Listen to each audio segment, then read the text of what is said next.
নমস্কার বন্ধুরা, আপনারা দেখছেন ভারত রেশন। আপনাদের সঙ্গে রয়েছি আমি অমিত। বন্ধুরা, একটা বাংলায় প্রবাদ রয়েছে না, যে চোরের মার বড় গলা। আজকে বাংলাদেশের মিডিয়া এবং বাংলাদেশ সরকার ঠিক সেটাই করছে।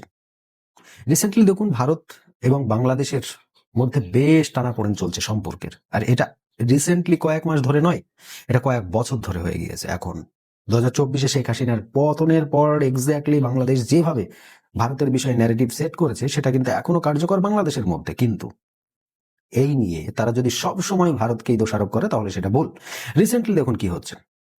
এবি ডিভিলিয়ার্স, আপনারা জানেন, সাউথ আফ্রিকার 360 ডিগ্রি নামে পরিচিত একজন ব্যাটসম্যান, যিনি আমাদের আইপিএল খুব সুন্দর প্রদর্শন করেছেন এবং আমাদের ভারতের সঙ্গে যথেষ্ট ভালো রিলেশন ওনার।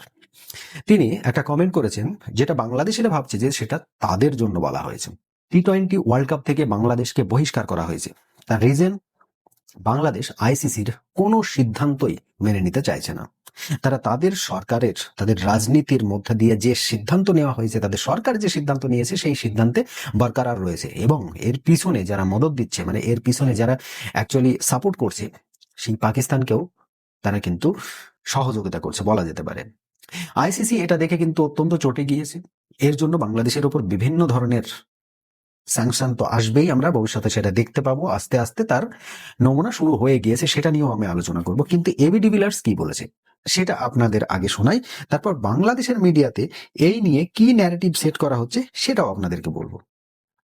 দেখুন, এবি ডিভিলিয়ার্স বলেছে যে আমার খারাপ লাগছে, এটা আমাদের ক্রিকেটের জন্য হতাশার। কখনোই এমনটা হওয়া উচিত ছিল না। যারা এসব নিয়ন্ত্রণ করছে এবং সিদ্ধান্ত গ্রহণ করছে, তাদের এসব সমাধান করতে হবে। ক্রিকেটের রাজনীতি ঢুকে পড়ার পর এমন পরিস্থিতি তৈরি হওয়াকে আমি ঘৃণা করি। এটা সত্যি দুঃখজনক, অবভিয়াসলি দুঃখজনক হবে। যখন ক্রিকেটের মধ্যে রাজনীতি ঢুকবে, তখন সেটা দুঃখজনকই হবে। এবার বলতে পারেন যে ভারত পাকিস্তানের মধ্যে তাহলে কেন এটা দুঃখজনক হয় না? আমরা যদি দেখি প্রথম থেকে, তাহলে ভারত এবং পাকিস্তান হচ্ছে চিরশত্রু। আর এই ভারত পাকিস্তানের জন্য আমাদের শুধুমাত্র দুই দেশে নয়, এই পুরো সাউথ এশিয়া সবসময় টেনশনে থাকে যে দুটোই একজন, যে একজন অ্যাটমিক পাওয়ার তেমন তো নয়, দুটোই অ্যাটমিক পাওয়ার। আর দুজনের কাছেই পরমাণু বোমা রয়েছে, যেহেতু অবভিয়াসলি সারা বিশ্ব কিন্তু এর জন্য টেনশনে থাকে। যদি যুদ্ধ বড় সড়ো আকার ধারণ করে, তাহলে সেটা কিন্তু ভারত পাকিস্তানের মধ্যে সীমাবদ্ধ থাকবে না। তাই দুই দেশের মধ্যে যতটা দূরত্ব বজায় রাখা যায় ততটাই ভালো। কিন্তু বাংলাদেশের কি রয়েছে যে ভারতের সঙ্গে তারা টেক্কা নিচ্ছে? ভারত একটা প্লেয়ারকে আইপিএল থেকে বহিষ্কার করেছে, সেটা আমাদের ঘরের কথা, আমাদের ঘরের ব্যাপার, আমাদের ঘরের মামলা। যদি মুস্তাফিজুর রহমান বা বাংলাদেশের বোর্ড যদি ভাবে যে হ্যাঁ, তাদের জন্য এটা অত্যন্ত দুঃখজনক বা এটা অত্যন্ত অপমানজনক, তাহলে পারে তারা বিভিন্ন জায়গায় আদালত রয়েছে ক্রিকেটের বা যে স্পোর্টসের যে আদালত রয়েছে, সেখানে মামলা করতে পারতো। তাতে মুস্তাফিজুরকে কোনো না কোনো রকম ভাবে একটা অ্যামাউন্ট প্রোভাইড করা হতো, বা যাই হোক একটা কিছু করা হতো। কিন্তু টি-20 ওয়ার্ল্ড কাপ এটা কিন্তু ভারতের খেলা নয়, এটা কিন্তু আইসিসির খেলা। আর এই আইসিসির ওপরে যখন এরা আঙুল তুলছে, তখন কিন্তু আইসিসি আর ছেড়ে কথা বলবে না। আর এই এবি ডিভিলিয়ার্স এটা কিন্তু রাজনীতি বোঝাতে বাংলাদেশকে বোঝাচ্ছে, যেটা বাংলাদেশের মিডিয়া বুঝতে চাইছে না, বা বুঝতে পারলেও হয়তো ভারতের ঘাড়ে চাপানোর চেষ্টা করছে। তাই তারা কি বলছে, যে ক্রিকেটের উপর রাজনীতি, এটা নিয়ে ভারতকে দোষারোপ করছে। দেখুন, ভারত ক্রিকেটের উপর রাজনীতি করেনি। আজকের ডেটে যেটা বাংলাদেশের হলো, সেটার জন্য ভারত কোনোভাবে দোষী নয়। বাংলাদেশের উচিত ছিল আইসিসির বিভিন্ন যে শর্তগুলো আইসিসি পরে দিয়েছিল, যে অপশনগুলো দিয়েছিল, সেগুলো মেনে নেওয়া। কিন্তু তারা তা করেনি। কারণ তারা যদি সেটা করে, তাহলে তাদের ইগোতে লাগবে। তাদের সরকার যেহেতু বলে দিয়েছে, সরকার ছোট হয়ে যাবে আইসিসির কাছে বা ভারতের কাছে। এখানে পুরো কথাটাই ঘুরিয়ে যাচ্ছে। এবি ডিভিলিয়ার্স কিন্তু বাংলাদেশকে বোঝাতে চেয়েছে যে ক্রিকেটের মধ্যে রাজনীতি এনো না। বাংলাদেশ ক্রিকেট বোর্ডের সঙ্গে তো ভারতের বোর্ডের কোনো কথা হয়নি বা কোনো প্রবলেম হয়নি।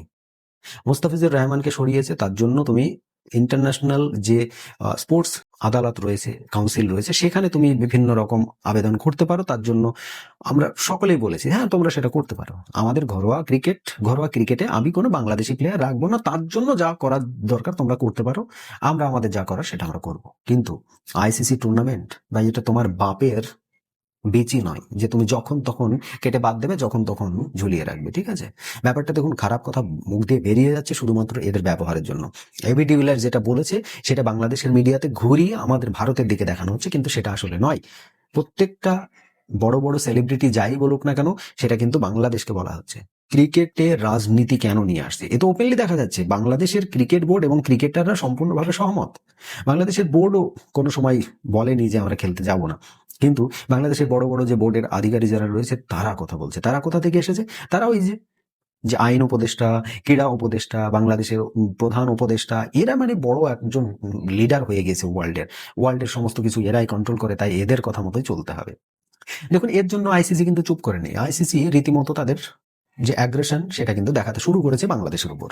আপনারা সকলেই জানেন যে 1996 থেকে 1996 থেকে বাংলাদেশ তাদের সাংবাদিক আইসিসির বিভিন্ন বৈশ্বিক যে টুর্নামেন্ট হতো সেখানে পাঠাতো, আইসিসির টুর্নামেন্টে। তো সেই টুর্নামেন্টে তাদের সাংবাদিক আসতো, তখন থেকে আজ পর্যন্ত এর ব্যতিক্রম হয়নি।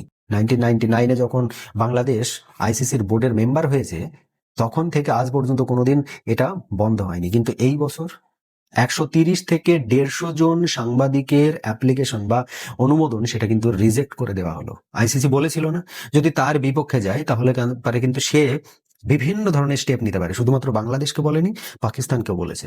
তাই এই মহসেন নাকভিও যদি বিভিন্ন রকম নটাঙ্কি শুরু করে, তাহলে তার জন্য এগুলো অপেক্ষা করছে। 130 থেকে 150 অ্যাপ্লিকেশন যেগুলো দেওয়া হয়েছিল, যেগুলো অনুমোদন পেয়ে গিয়েছিল, সেগুলোকে বাতিল করা হয়েছে।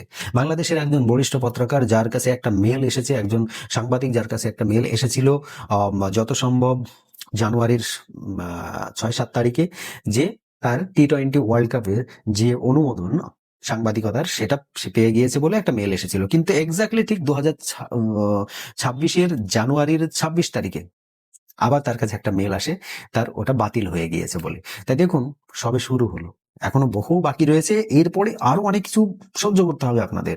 আপনারা যে জায়গায় পা দিয়েছেন সেখান থেকে ঘুরে আবার সেই পুরনো জায়গায় আসা অতটা সহজ কাজ নয়। আপনাদেরকে পিছন থেকে যে পাম দিয়েছে না, সে কিন্তু এখন বুঝতে পারছে ব্যাপারটা। তাই তার পাম দেওয়ার যে অ্যাকশনটা সেটা কিন্তু আস্তে আস্তে কমে আসছে। সে দেখুন, যতই লাফালাফি করুক না কেন ভাই, ওই 500-700 কোটি টাকা কেউ কোনো সময় লস করতে চাইবে না। যখন বাংলাদেশ এখন তাদের অর্থনীতি কোন জায়গায় দাঁড়িয়ে সেটা একবার তাদের ভেবে দেখা উচিত ছিল। পাকিস্তান কিন্তু সেই জিনিসটা ভাবছে, তাদের অর্থনীতি কোন জায়গায় দাঁড়িয়ে। ভাই, কয়েক লাখ টাকার জন্য তারা বিভিন্ন দেশের কাছে ঋণ করতে চাইছে, আমি ইন্ডিয়ান কথা বলবো। তো সেই জায়গায় দাঁড়িয়ে 500-700 কোটি টাকা, এটা চারটেখানি কথা না। পাকিস্তানের কাছে এটা কিন্তু বিরাট একটা ব্যাপার। আর শুধুমাত্র এটা আইসিসির রেভিনিউ এর পার্সেন্টেজ যাচ্ছে। এরপরে যে ব্র্যান্ডিং রয়েছে, বিভিন্ন যে সংস্থাগুলো বা বিভিন্ন কোম্পানিগুলো যে সমস্ত অ্যাডভার্টাইজমেন্ট গুলো দেবে, সেগুলো তো আলাদা, সেগুলো সম্পূর্ণ আলাদা। তাহলে বুঝুন, পাকিস্তান কোনো সময় এত বড় লস করতে চাইবে না। ওই গাছে তুলে দিয়েছে বাংলাদেশকে, এবার মই নিয়ে তারা কিন্তু পালানোর রাস্তা দেখে ফেলেছে। তাই রিসেন্টলি মহসিন নাকভি বললো না যে আমাদের প্রধানমন্ত্রী দেশে আসা মাত্রই আমরা এটা একটা ডিসিশন নিয়ে নেব, আমরা একটা বৈঠক করব। দেখুন, আজকের ডেটে কেউ দেশে আসার জন্য অপেক্ষা করে না। ইন্টারনেট রয়েছে, হ্যাঁ, ভার্চুয়াল মিটিং রয়েছে। আইসিসির যে সমস্ত মিটিং গুলো হলো, সেগুলো কি সবাই এক জায়গায় বসে মিটিং হয়েছে? না, সেগুলোই ভার্চুয়াল মিটিং হয়েছে। তো অবভিয়াসলি পাকিস্তান যদি চায় বা চাইতো যে বাংলাদেশকে আমি সাপোর্ট করব, তাহলে অনেক আগেই তারা বলে দিত। রিসেন্টলি দল ঘোষণাও করে দিয়েছে। তাই বাংলাদেশি যারা খুব লাফালাফি করছে যে পাকিস্তান এই বলেছে, পাকিস্তান ওই বলেছে, এখনো সময় রয়েছে। আর কদিন পর তোমরা নিজেদের গালেই থাপ্পড় মারবে, বলবে কার পাল্লাই পড়েছিলাম ভাই। তাই জঙ্গলে থাকতে গেলে সিংহর সঙ্গে কোনো সময় লড়াই করতে হয় না। সিংহর সামনে গিয়ে একটু লেজ নড়াতে হয়, একটু নত হতে হয়, ঠিক আছে? যাই হোক বন্ধুরা, দেখুন আপনাদের কি মতামত। এবি ডিভিলিয়ার্স যেটা বলেছে সেটা কি ভারতকে উল্লেখ করে বলেছে, নাকি বাংলাদেশের রাজনীতির উপর কমেন্ট করেছে? অবশ্যই সেটা আপনারা আমার ভিডিওর নিচে কমেন্ট করতে কিন্তু ভুলবেন না। আমার প্রতিবেদন যদি আপনাদের ভালো লেগে থাকে, অবশ্যই একটা লাইক করে দেবেন, শেয়ার করে বন্ধু মহলে আরো সকলের কাছে পৌঁছিয়ে দেবেন।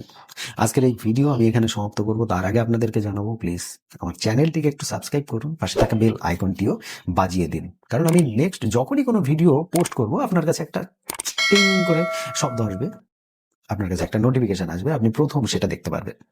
যাই হোক, সকলে ভালো থাকবেন, সুস্থ থাকবেন, ধন্যবাদ।